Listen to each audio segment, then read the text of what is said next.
نبينا صلى الله عليه وسلم حديث عبد الله بن مسعود وحليه إن المؤمن ليس باللعان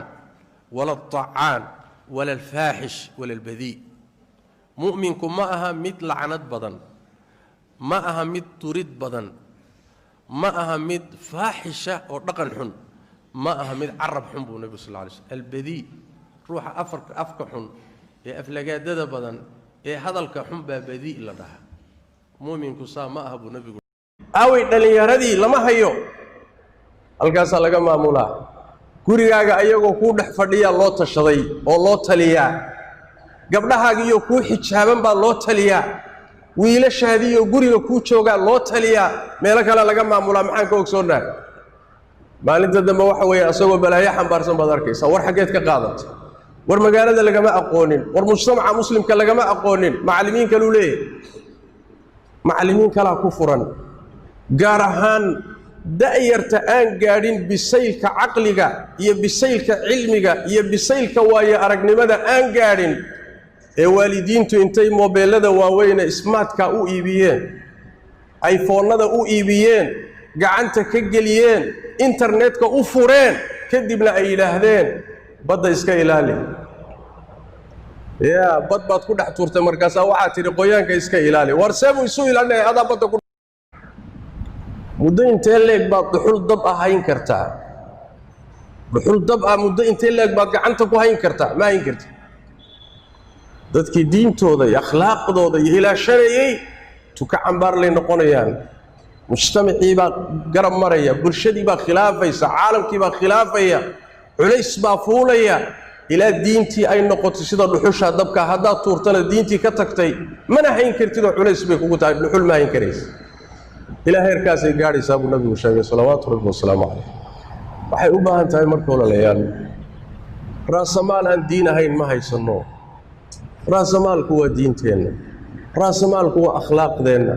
raasamaalku waa aakhiradeenna raasamaalku waa la kulanka alle raasamaalku waa janno raasamaalku waa rida alle raasamaalku waa daawajo wajiga ilaahay aad daawato tabaaraka wa tacaala raasamaalku waa inaad iimaan ku dhimato cadaab qabri نبينا صلوات ربي وسلامه عليه طبعا كان دنبه وحو بحين جلي ددال اوسن بحنين وقت يدا كلام وحو ددالي جلي سوسن ددالين بيش انت يدا كلام ددال زياده او لبن او ادو كورسن ايو النبي يقول ايمان جلي صلوات ربي وسلامه عليه صوت وحوي طبعا كان دنبه وحلديه كرا بيشا لف دبرتيدي روحي isaga sabir ilaahay hortiisa geyso maalin maanta uga baahi badan tahay baad heli insha Allah taala xuquuqdaad marna lumi mayso wakadalika su'aasha dambana waa sidoo kale ruux wax kugu dabarogay oo ku gafay iska saamax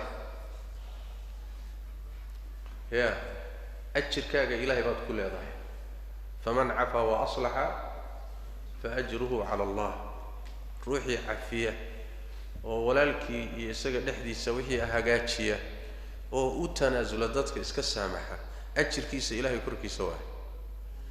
adii laba kee ku roon inaad adoomada ajir ku yeelato iyo inaad ilaahay ku yeelato كيف يعمل يا هنا دي الله كيالته استاذ دراديد اسك سامح فراه كقاد الهي اكتساد كيالا ان شاء الله تعالى. نعم شيخ لوضع وراق لو قف بك قفل كتاجت arrimahaasi wax weeye arrimo runtii wax weeye aad ruuxa muslimka cabsi inuu uga qabo oo dareen uga qabo oo culeyskeeda dareemo dad fara badan oo muslimiin oo pressure ku haya masaajida in la xiro in badan oo kamida ma garanayaan qadarka iyo qiimaha ay ku fadhido masaajida furaantooda in badan oo kamida cilmiga maadiga barteen waa dhaqaatiir in badan oo kamida waa siyaasiyiin ma yaqaanaan wasanka ay leedahay masaajid iyo qaasimo geeri korkaaga ahaato